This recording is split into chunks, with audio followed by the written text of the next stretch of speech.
ओम के उच्चारण का रहस्य। ओम को ओम लिखने की मजबूरी है, अन्यथा तो यह ओम ही है।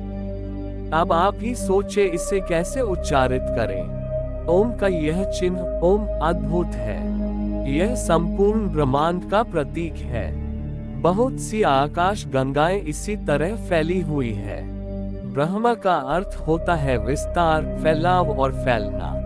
ओंकार ध्वनि के 100 से भी अधिक अर्थ दिए गए हैं। यह अनादि और अनंत तथा निर्वाण की अवस्था का प्रतीक है।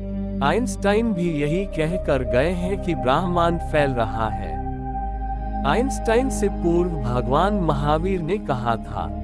महावीर से पूर्व वेदों में इसका उल्लेख मिलता है। महावीर ने वेदों को पढ़कर नहीं कहा, उन्होंने तो ध्यान की अतल गहराइयों में उतर कर देखा तब कहा। ओम को ओम कहा जाता है। उसमें भी बोलते वक्त ओ पर ज्यादा जोर होता है। इसे प्रणव मंत्र भी कहते हैं। यही है मंत्र, बाकी सभी है। इस मंत्र का प्रारंभ है, अंत नहीं। यह ब्रह्मांड की अनाहत ध्वनि है। अनाहत अर्थात किसी भी प्रकार की टकराहट या दो चीजों या हाथों के संयोग के उत्पन्न ध्वनि नहीं। इसे अनहद भी कहते हैं। संपूर्ण ब्रह्मांड में यह अनवरत जारी है।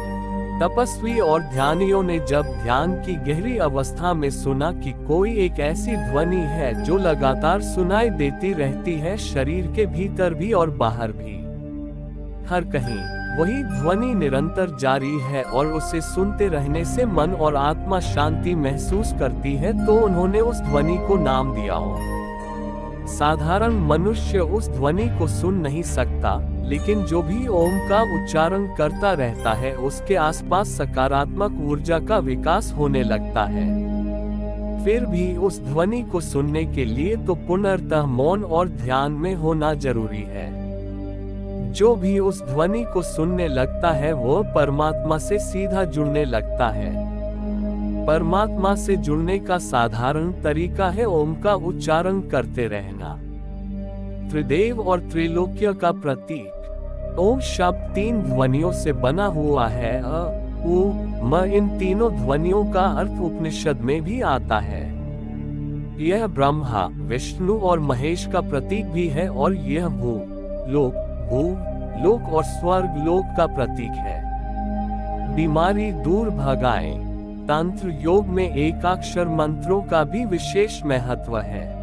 देवनागरी लिपि के प्रत्येक शब्द में अनुस्वार लगाकर उन्हें मंत्र का स्वरूप दिया गया है।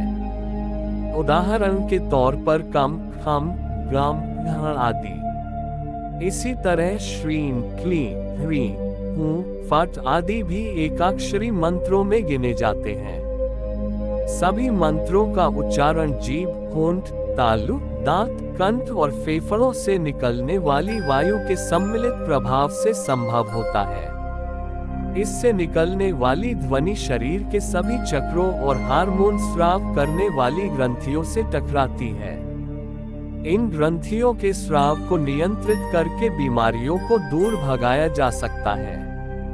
उच्चारण की विधि। प्रातः उठकर पवित्र होकर ओंकार ध्वनि का उच्चारण करें।